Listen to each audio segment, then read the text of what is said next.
Yeah, in the next talk is about knee prosthesis. It's a special field in our clinic, and I try to give you a little bit insight in a systematic diagnostic approach. That's very important to have a systematic look on the images I showed Kelly in Basel, and I think after the talk you can guess where the direction is. First, we have to think about what we see. In every talk, sometimes I know we do scintigraphic images, but a lot of people don't see exactly what do we see physiological. Then we have to talk about biomechanical load, because the whole approach in orthopedic people think biomechanical, and biomechanics has a lot of impact to our scintigraphic images, and to get the right diagnosis is essential to know the biomechanics. Then a small word osteolysis I showed you on the ankle. Then the role of component position, it's very important, and then we put everything together to get the right diagnosis. I have 6 cases. After 4 cases, most people say, oh, I understand, it's easy. And then I have one surprise. We also were surprised 2 years after the patient comes the first time to us, and finally we make a conclusion, and I show you my co-worker, Michael Hirschman. Kelly introduced him and a summary. What do we see on the scintigraphic images? We have a labeled dephosphonate, and we have these 3 factors which influence our uptake. It's a function of perfusion, but we also need bone, we need osteoid. And what we see on the image, also on the SPECT, is we have a 3D image of the osteoblastic activity, and that's very important, because I showed you on the ankle, osteolysis granuloma have no uptake. So to make a definite diagnosis, you always need additional CT information, and you need the co-registrated images. I show you what we see. How do we see biomechanics? The osteoblasts have in the cell little receptors which are sensitive to stress, and so when we get a biomechanical stress to the bone, we get uptake. This is an example from a paper we published in 2014. It's a guy. Here you see the mechanical axis, mechanical femur, mechanical tibia. It's only 1 degree varus, but on the SPECT we see a high uptake in the medial compartment. We have a narrowing from the joint space, a little bit arthrosis. And in this situation, the people always like to do osteotomies to change the axis. They did it from 1 degree varus to 3 degree valgus. And after the operation, you have 3 situations. You did the right thing, like here, the uptake. It's an image 6 months after operation. You can do the SPECT. You see the widening of the joint space. The uptake is completely go away. And one important practical thing to demonstrate, I did it away.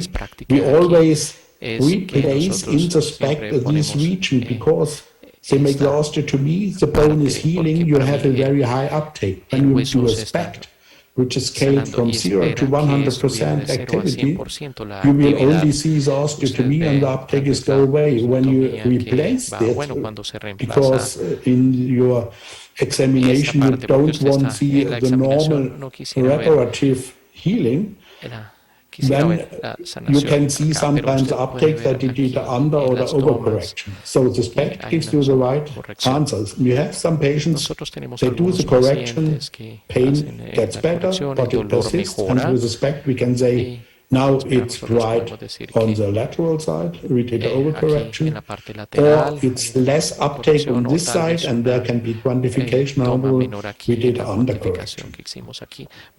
Here's the second, osteolysis, don't have any uptake, but you see it around the bone, and this is a unicompartmental protesis, and you see here loosening of the femoral component, but you never see the bone with the uptake alone. So it's very important to have a diagnostic CT. I don't like the word low dose or the non-diagnostic CT. Everyone who performs a CT likes to make a diagnosis.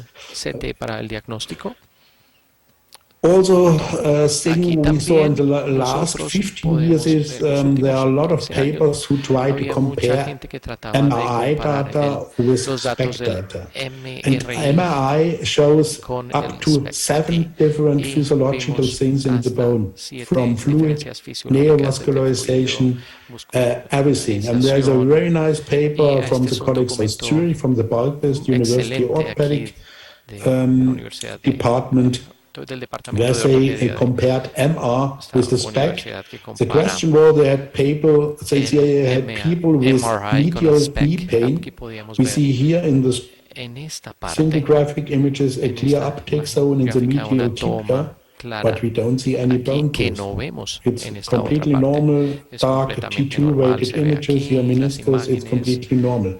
So it's very important also when you talk to your orthopedic surgeons, and the people had MRs before, that you realize you see with the SPECT, you see different things. Sometimes you see the same, sometimes you see complete different.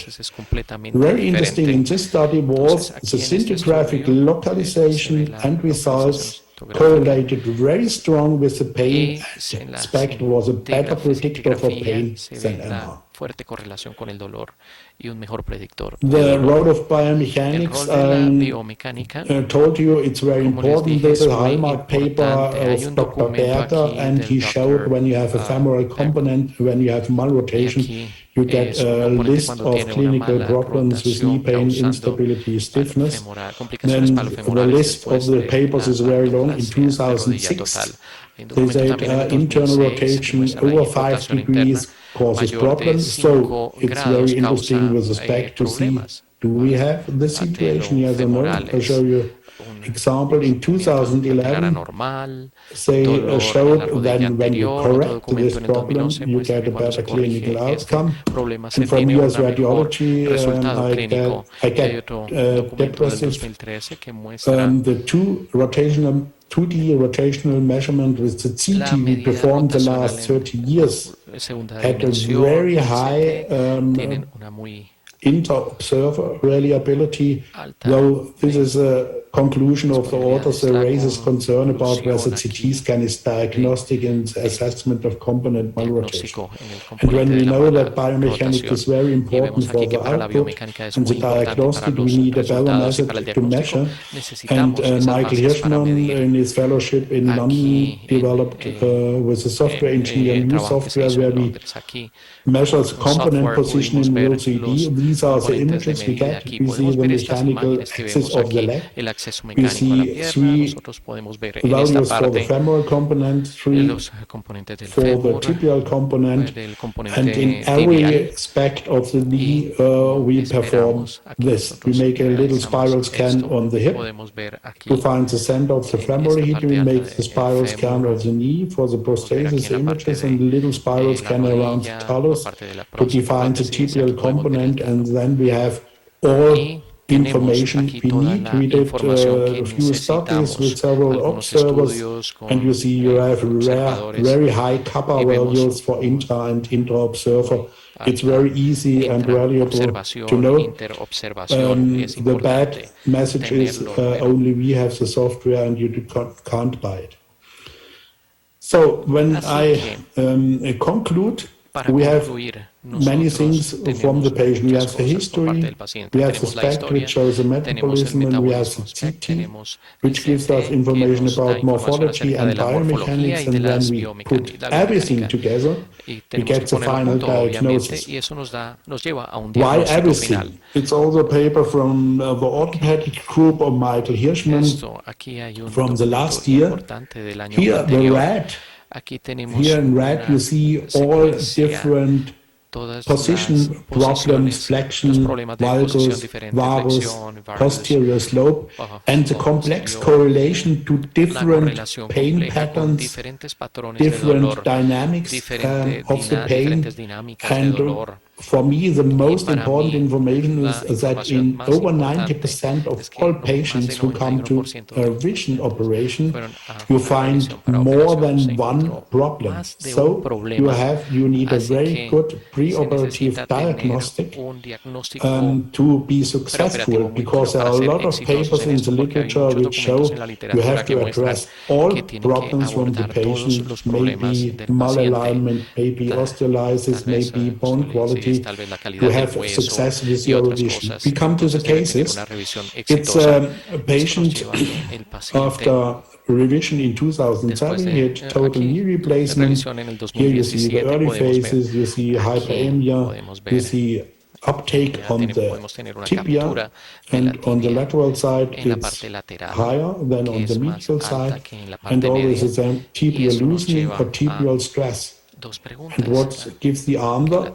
It will be the biomechanics. Here you see, on knee we always make blood pull SPECT. Blood pull SPECT is, for me, it's much more helpful than planar images, because most people with problems after TPA have a lot of effusion, have a synovitis, and you always see an uptake on the femoral component you don't see in SPECT. And now you have the blood pool SPECT, and you have the mineral phase, the late phase SPECT. And you can see here it's positive. Here it's positive on the lateral side. This we also know from the planar images. But the question is loosening or stress. And then we did the mechanical axis. And what we see is we have a tibial varus. When we have varus, we would expect the uptake here on the medial side, but it's lateral. And it makes a loosening much more reliable. And then you have the morphological imaging. Here we see a margin between the cement and the bone. Here we see a broken cement, and we have the clear diagnosis of tibial loosening. A similar situation, TKA, diffuse pain, we have, now it's on the medial side, we have a high uptake in the tibial interface, less on the lateral interface. You see it also on the mineral phase, blood pool, it's positive. Tibial loosening or stress. Now, you see here clearly the same on the planar, but you also see it's ventral more than on the posterior field. And we do our positioning. Now we have a very high valgus. Usually you should have valgus. So this high uptake can be explained through the valgus, but you need additional information. You need the morphology, and on the CT we have a clear interface. We don't have osteolysis, we don't have granulomas, we don't have margins. So with this value, with the biomechanics, when we put everything together, we have no loosening, we have a varus stress.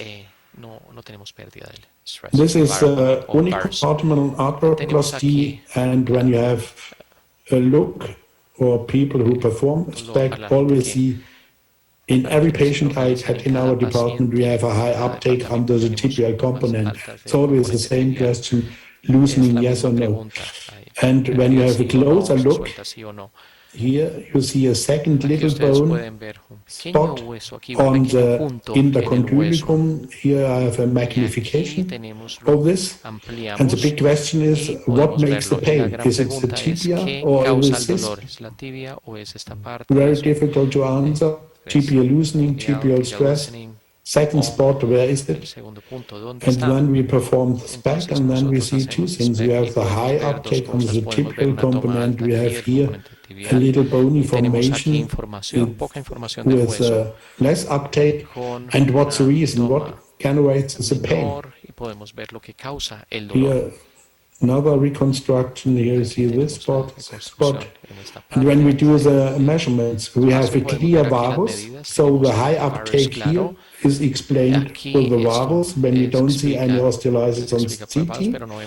But here we have a problem with the component. This is a femoral component, tibial component, and we had rotation relative together from 10 degrees. These two lines should be parallel. So the femoral component, when he is moving, when he is walking, makes impingements on the condylicum. He has new bone, he has pain, and it's blocked. And the therapy was only to do an arthroscopy and put this small bone away and not to change the prosthesis. A very often problem is patella. People had a prosthesis, have patella problems with pain. Here we see a high uptake. Here also we see the synovitis. But we don't see exactly on the SPECT what is the problem, if it's loosening, what is with the uptake. Here we have the blood pool SPECT, and now here also you have the synovitis, and that's a problem on planar images. When you do a lateral view, you have this uptake zone behind the femoral component. So people always guess that they may be loosening. I never saw in blood pool phase here at the femoral component any problem. In our phase we see a complete patella uptake, and perhaps you can guess here may be a disruption. And what we found was a break of the patella on the retropatellar surfacing here with a high uptake. Are we happy? Yes or no? 50% happy. We have the diagnosis patella, but the surgeon likes to know, have I only to repair the patella or have to do something on the rest of the prosthesis? And the biomechanical measurements give the arm that we have a normal flexion, so we don't have to change here. And we had also no high malrotation, and we have a valgus, everything in the normal range, which is suspected, so they only did a repair of the patella and not a change of this. I think this is very important for the planning of the operation to use every information that we have. Second situation, anterior knee pain. We have on SPECT, we have a patella uptake. Here you see local loosening, yes or no. When you see a lot, you may guess, it's only focal on the lateral side. When you have a closer look, here I have a magnification. Here is the cortical bone, here it's darker, this is spongiosa. And here where we have the high uptake, we have sclerosis. But what is the reason? The reason is a high internal rotation of the femoral component. When you remember study of Berger, more than 5 degrees causes patella problem. So the therapy would be to change the femoral component to have a normal rotation and not hypercompression in this compartment. The very precise anatomic co-registration helps you in infection radiography. This is also a simple study. From the planar images, it was clearly positive, you see this line, but here on the SPECT, you can clearly see it along this margin, or here on the femoral component, makes it much easier with this precise localization to see it. This image is a three-phase bone scan where you see the very high uptake of the patella, which had also a biomechanical part. Sometimes it seems easy, but it isn't. It's a similar case. We have a high uptake on the patella. Things look very clear. Then here we have a high uptake on the lateral side of the patella. Femoral component looks fine. Tibial component looks fine. Is it patella degeneration? What is it? We did the operation. Michael opened the knee and he saw this. This is the femoral component. This is the inlay, and this region usually should be here behind. It's where the posterior crucial ligament should be. This is a complication which mostly happens in the first 2 weeks after total knee replacement. It's called spin inlay. The inlay, the polyethylene switch 180 degrees. And the problem is very easy. When it showed this case, orthopedic surgeon, they said, Michael did a mistake, he put it the wrong way in. No, these are the X-rays 1 day after operation. Here the red arrows you see, the inlay is ventral much higher than posterior, and 1 year later, the high is behind. And you can guess that this makes problem with moving. So, use every information you do suspect. When the people have X-rays, also have a look on the X-rays. Use every information you can know. We missed the diagnosis 1.5 years. The patient was directly after the operation not happy. He had X-rays, 4 different radiologists. I'm lucky in that mind, but it's very difficult. You have to know this complication. I come to the end. When our diagnostic approach it's a long way to get into heaven. We start with the history. When was the operation, which type of prosthesis. Then we have the SPECT, we look where is the metabolism in 3D, then we perform the CT, and when we post it together, we have mostly a final diagnosis, and sometimes it's not clear when you need this guy, you need a high-impact orthopedic surgeons where you can discuss images with Michael Hirschman. He has about 200 publications this year, 19, all these books, and I'm very, very lucky. I'm the lucky guy here in the corner that I have orthopedic surgeons who believes in the technique, and he also understands the images. In summary, we get with respect as on the ankle, we had everything in one examination. Essential for me are the biomechanical data, especially when it's anterior knee pain with the patella. You can give clear answers what you do. You can hire specifically, it's the same. You have very good bone visualization with new machines. That's very, very important. We have also significant improvement in the infect diagnosis because you can see regions where perhaps there is bone marrow and you have false positives problem. And we have the absolute quantification. We will start a study with about 200 patients pre-operative for revision with SPECT, and then we hope we find threshold. And the 3D early phases gives me much more information than the planar blood pool images. I would be at the end. I hope I could show you some very interesting cases. Either just do it. Do it, talk to your people, talk to the orthopedic people, and then you will have a very fast learning curve. Thank you. Practicarlo. Gracias.